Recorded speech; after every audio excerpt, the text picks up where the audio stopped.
નમસ્કાર, ન્યૂઝ 18 ગુજરાતીમાં આપનું સ્વાગત છે અને આપની સાથે હું છું મિત્તલ ખાણીયા। મહત્વના સમાચારો પર નજર કરીએ તો રાજકોટ આકાંડમાં મોટો ખુલાસો થયો છે। ટીઆરપી ગેમ ઝોનનું સ્ટ્રક્ચર બનાવવા મામલે ખુલાસો થયો છે। મુખ્ય આરોપી રાહુલ રાઠોડનો મુખ્ય રોલ હોવાનું ખુલ્યું છે।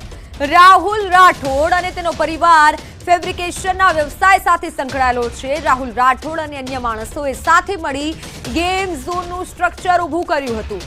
રાહુલ રાઠોડ હાલ પોલીસ કસ્ટડીમાં છે। ગેમ ઝોનના સ્ટ્રક્ચરમાં મોટા પ્રમાણમાં એલ્યુમિનિયમ ધાતુનો ઉપયોગ થયાની શક્યતા છે। પોલીસ હાલ એફએસએલ રિપોર્ટની રાહ જોઈ રહી છે। લોખંડ કરતા એલ્યુમિનિયમ સહેલાઈથી પીગળી જાય છે અને મોટા પ્રમાણમાં એલ્યુમિનિયમનો ઉપયોગ થયો હતો તેવો ખુલાસો થયો છે। ટીઆરપી ગેમ ઝોન મુદ્દે જે મોટા ખુલાસા થયા છે જેમાં મુખ્ય નામ આવ્યું છે રાહુલ રાઠોડનું। હાલ રાહુલ રાઠોડ પોલીસ કસ્ટડીમાં છે। રાજકોટ આકાંડમાં મોટો ખુલાસો થયો છે। રાહુલ અને અન્ય માણસોએ આ સ્ટ્રક્ચર ઊભું કર્યું હતું। હાલ તો રાહુલ રાઠોડ પોલીસ કસ્ટડીમાં છે। પૂછપરછ રાહુલ રાઠોડની થઈ રહી છે, પરંતુ આ મોટો ખુલાસો થયો છે। ટીઆરપી ગેમ ઝોનનું સ્ટ્રક્ચર બનાવવા મામલે આ ખુલાસો થયો છે। સ્ટ્રક્ચર એલ્યુમિનિયમનું બન્યું હતું અને વધુ પડતો એલ્યુમિનિયમનો ઉપયોગ થયો હતો આ સ્ટ્રક્ચર બનાવવામાં। રાહુલ ફેબ્રિકેશનના વ્યવસાય સાથે સંકળાયેલો છે, ફેબ્રિકેશનનો વ્યવસાય કરે છે। રાહુલ અને અન્ય માણસોએ મળી અને આ સ્ટ્રક્ચર ગેમ ઝોનનું સ્ટ્રક્ચર ઊભું કર્યું હતું। એલ્યુમિનિયમ ધાતુનો ઉપયોગ થયાની શક્યતા છે। પોલીસ હાલ તો એફએસએલ રિપોર્ટની રાહ જોઈ રહી છે।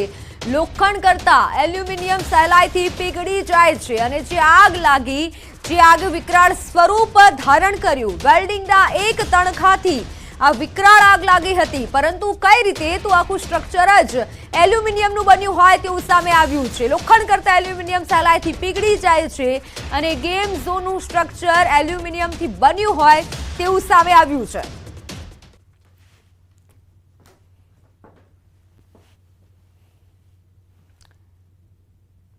તો સંવાદદાતા હાર્દિક મારી સાથે જોડાઈ ચૂક્યા છે। હાર્દિક, સામે એવું આવ્યું છે રાહુલ રાઠોડનું નામ સામે આવ્યું છે, કેવા કેવા ખુલાસા થયા છે?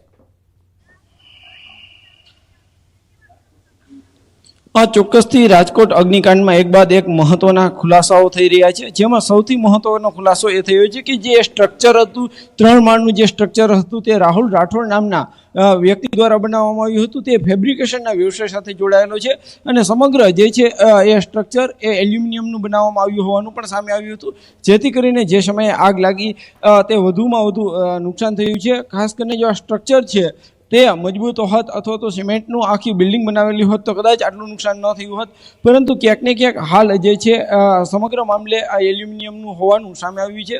તો બીજી તરફ આ જે રાહુલ નામનો જે શખ્સ છે તે અત્યારે પોલીસ કસ્ટડીમાં છે, રિમાન્ડમાં છે, અત્યારે તેમની પૂછપરછ પણ ચાલી રહી છે। એક બાદ એક ખુલાસા થઈ રહ્યા છે।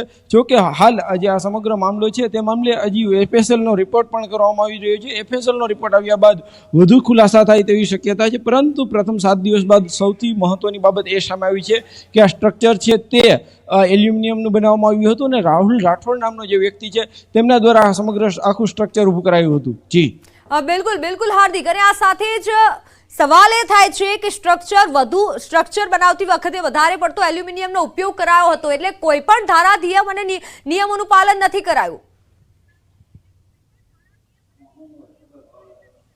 સ્પષ્ટ રીતે જે છે નિયમોનું જાણે ખુલ્લેઆમ ઉલ્લંઘન થયું હોય તેવું પણ સામે આવી રહ્યું છે, કેમ કે જ્યારે સ્ટ્રક્ચર બનાવવામાં આવ્યું છે ત્યારે મહત્તમ ઉપયોગ એલ્યુમિનિયમનો ઉપયોગ કરવામાં આવ્યો હતો, જેથી કરીને જે સમયે આગ લાગી એ સમયે એલ્યુમિનિયમનું જે સ્ટ્રક્ચર હતું તે ઢળી પડ્યું હતું અને તેમના કારણે વધુમાં વધુ નુકસાન થયું હતું।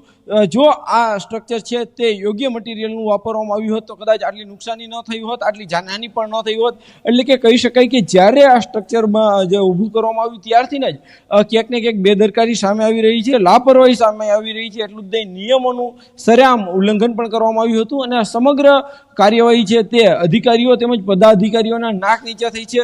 હું ચોખ્ખી રીતના કહીશ કે જે છે રાજકોટના જે ટાઉન પ્લાનર હોય, ફાયર ઓફિસર હોય, તમામ અધિકારીઓ જે છે તેઓ એક તરફ ચેકિંગના નામે દરોડા પાડતા હોય છે, પરંતુ જ્યારે આટલું મોટું સ્ટ્રક્ચર ઊભું થતું હોય છે, જ્યારે કહી શકાય કે જે એલ્યુમિનિયમનો આટલો ઉપયોગ થતો હોય છે, જે જગ્યાએ મોટી સંખ્યામાં લોકો જતા હોય છે એ જગ્યાએ ચેકિંગ કરવામાં નહોતું આવ્યું. ક્યાંક ને ક્યાંક આ જ બેદરકારીનો ભોગ જે છે 28 જેટલા લોકો બન્યા છે. ત્યારે સૌથી મહત્વની બાબત હવે સામે આવી રહી છે કે જે છે આ સ્ટ્રક્ચર છે તે એલ્યુમિનિયમનું બનાવવામાં આવ્યું હતું, એ પણ રાહુલ રાઠોડ નામના શખ્સનું. જો કે પોલીસે અત્યારે તેમને ઝડપી પાડ્યો છે, તેમની કડક પૂછપરછ પણ કરવામાં આવી રહી છે.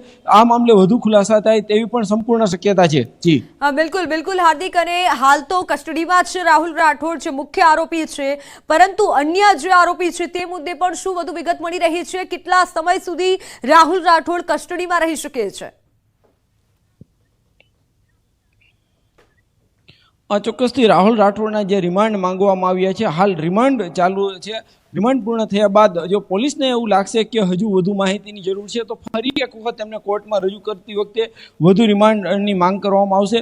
પરંતુ હાલ તેઓ જે છે રાહુલ રાઠોડ તે રાજકોટ ક્રાઇમ બ્રાન્ચ ખાતે તે અત્યારે પોલીસ કસ્ટડીમાં છે અને તેમના રિમાન્ડ છે. દરરોજ તેમને અલગ અલગ અધિકારીઓ દ્વારા પૂછપરછ પણ કરવામાં આવી રહી છે, કડક પૂછપરછ કરવામાં આવી રહી છે.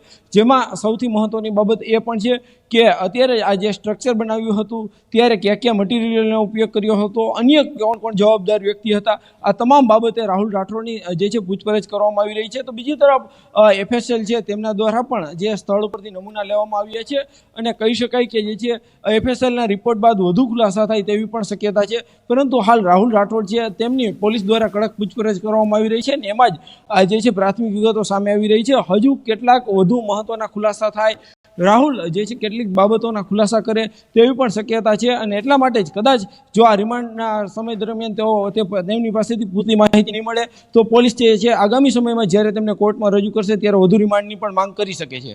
જી બિલકુલ બિલકુલ હાર્દિક, આપ જોડાયેલા રહેશો. તો મહત્વના સમાચાર, રાજકોટ આકાંડ કેસમાં મોટા ખુલાસા થયા છે. મહાનગરપાલિકાના વિવાદિત ટાઉન પ્લાનરના ભાઈના નામે વધુ એક સંપત્તિ છે. શહેરના ટ્વિન સ્ટારમાં 9મા માળે ઓફિસ આવેલી છે.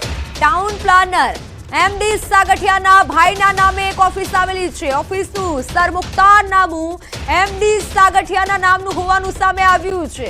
ઓફિસને લગતા દસ્તાવેજો પણ મળી આવ્યા છે. MD સાગઠિયા સામે SCBની તપાસ તેજ કરાઈ છે. એક બાદ એક અનેક પ્રોપર્ટીઓ સામે આવી રહી છે. દરેક પ્રોપર્ટીમાં માલિક નહીં પણ તેમની પાસે પાવરનામું હોવાની વિગત મળી છે. હાર્દિક, MD સાગઠિયાની અધધ સંપત્તિ છે, એક બાદ એક સંપત્તિ બહાર આવી રહી છે. હવે નવું જે સામે આવ્યું છે જેમાં MD સાગઠિયાના નામે એક ઓફિસ હોય તેવું પણ સામે આવ્યું છે.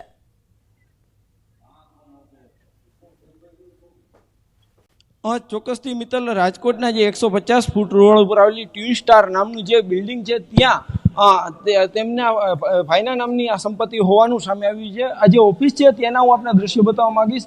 ટ્વિન્સ ટાવર સાઉથ બ્લોકમાં આવેલી 901 નંબરની આ ઓફિસ છે.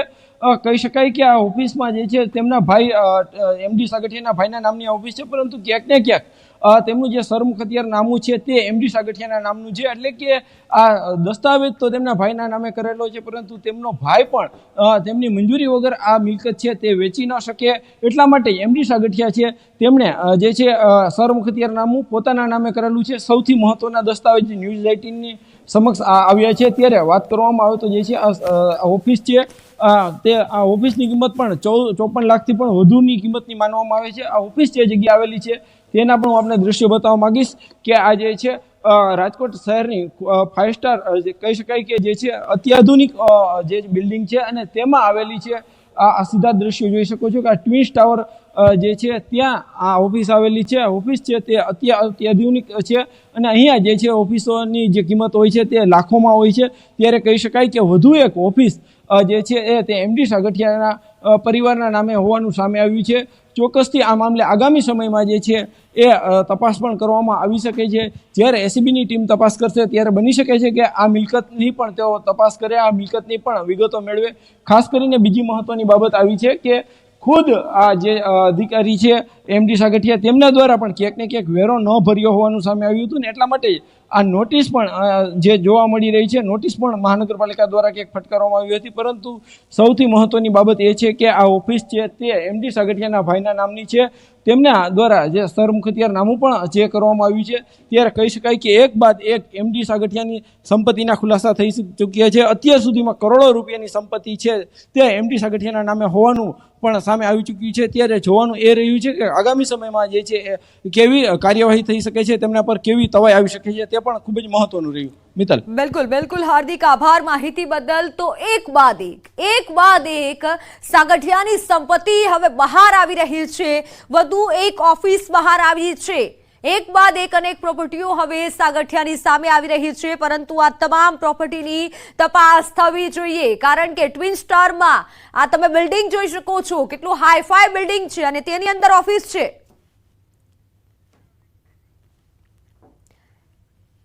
તો રાજકોટ અગ્નિકાંડ બાદ પણ સાણંદ નગરપાલિકામાં દીવા તળે અંધારું જોવા મળ્યું છે. સાણંદ નગરપાલિકાનું ગીબપુરા નજીક બનેલું એકમાત્ર ફાયર સ્ટેશન બિસ્માર હાલતમાં જોવા મળ્યું. એક સમયે ₹55 લાખના ખર્ચે બનાવેલા ફાયર સ્ટેશનમાં કોઈ સ્ટાફ કે સાધનો નહીં મૂકતા હાલ ખંડેર હાલતમાં બદલાયું છે. થોડા વર્ષો પહેલા જ સાણંદની ઉમા એસ્ટેટ કેમિકલ કંપનીમાં આગ લાગતા અમદાવાદથી 18 ફાયર ફાઇટર બોલાવવા પડ્યા હતા અને તેમ છતાં સ્થાનિક તંત્ર ગાઢ નિંદ્રામાં હોય તેવું લાગી રહ્યું છે.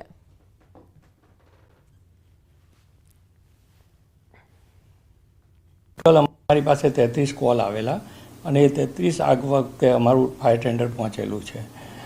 આ જો સાણંદનું સ્ટેશન ચાલુ થઈ જાય અને ત્યાં સરકાર આધુનિક ફાયર ટેન્ડરની વ્યવસ્થાઓ કરે તો ચાંગોદર, બાવળા, સાણંદ જેડીસી એરિયામાં જ્યારે જરૂર હોય તો બહુ જ મોટી એમાં રાહત થઈ શકે. રાજકોટમાં અગ્નિકાંડ થયા બાદ પણ તંત્ર ન સુધરતું હોય તે પ્રકારના દ્રશ્યો જોવા મળી રહ્યા છે. અમદાવાદની બાજુમાં આવેલું સાણંદ નગરપાલિકાનું આ ફાયર સ્ટેશન જે છે તે 55 લાખના ખર્ચે નિર્માણ પામ્યું છે. પરંતુ અહીંયા ન તો કોઈ સુવિધા છે કે ન તો કોઈ વ્યવસ્થા છે તે પ્રકારના દ્રશ્યો જોવા મળી રહ્યા છે. એટલે કે 55 લાખના ખર્ચે બનાવેલું ફાયર સ્ટેશન ખંડેર હાલતની અંદર હોય તે પ્રકારના દ્રશ્યો જોવા મળી રહ્યા છે. રાજકોટની દુર્ઘટના બાદ પણ સરકારી તંત્રની બેદરકારી જે છે તે સામે આવી રહી છે. લાખોના ખર્ચે બનાવેલા ફાયર સ્ટેશનમાં ન તો કોઈ તસ્દી લેવાઈ રહી છે, ફાયર સ્ટેશનના સાધનો નથી અને સાધનો મૂકવે પણ કેવી રીતે મૂકે તે પ્રકારની સ્થિતિ નિર્માણ થઈ છે. કારણ કે નવું બનાવેલું છે પરંતુ ધૂળ ખાઈ રહ્યું છે, કોઈ પણ ઉપયોગમાં ન હોય, વણ વપરાયેલું હોય તે પ્રકારે જોવા મળી રહ્યું છે. બાજુમાં જ્યાં ફાયરના જવાનો બેસે તે પ્રકારનું રૂમ પણ નિર્માણ કર્યો છે પરંતુ તેની સ્ટાઇલ તૂટી ગઈ છે, તેમાં બેસી પણ ન શકાય તે પ્રકારની સ્થિતિ છે.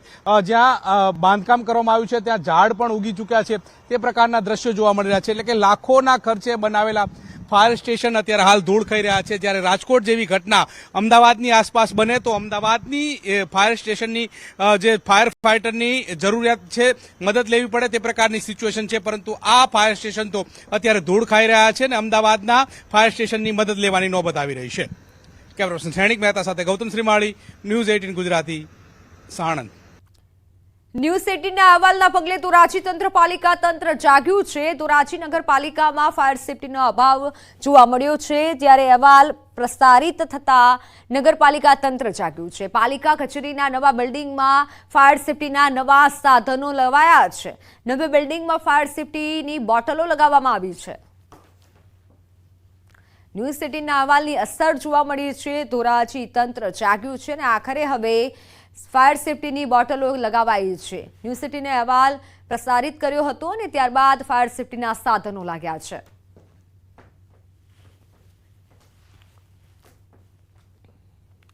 તો રાજકોટ અગ્નિકાંડ બાદ પોરબંદર વહીવટીતંત્ર પણ સતર્ક થઈ ગયું છે. શહેરમાં વધુ 2 મિલકતોને સીલ કરવામાં આવી છે. ખાદી ગ્રામ ઉદ્યોગ ભવન અને લોહાણા મહાજન તાજાવાલા વાડીને સીલ કરવામાં આવી છે. સવારે જ 2 શાળાઓને પણ સીલ મારવામાં આવી હતી. એટલે કે એક જ દિવસમાં 4 મિલકતો સીલ કરાઈ છે. હજુ પણ વિવિધ એકમોમાં તપાસ કરવામાં આવી રહી છે. પોરબંદરમાં વધુ 2 મિલકત સીલ કરાઈ છે. એક જ દિવસમાં 4 જેટલી મિલકતને સીલ કરવામાં આવી. નિયમો ન પાડ્યા તો સમજી ગયા, કારણ કે વિવિધ જગ્યાએ હવે સીલ મારવાની કામગીરી થઈ રહી છે. તમામ લોકોએ નિયમોનું પાલન કરવું પડશે.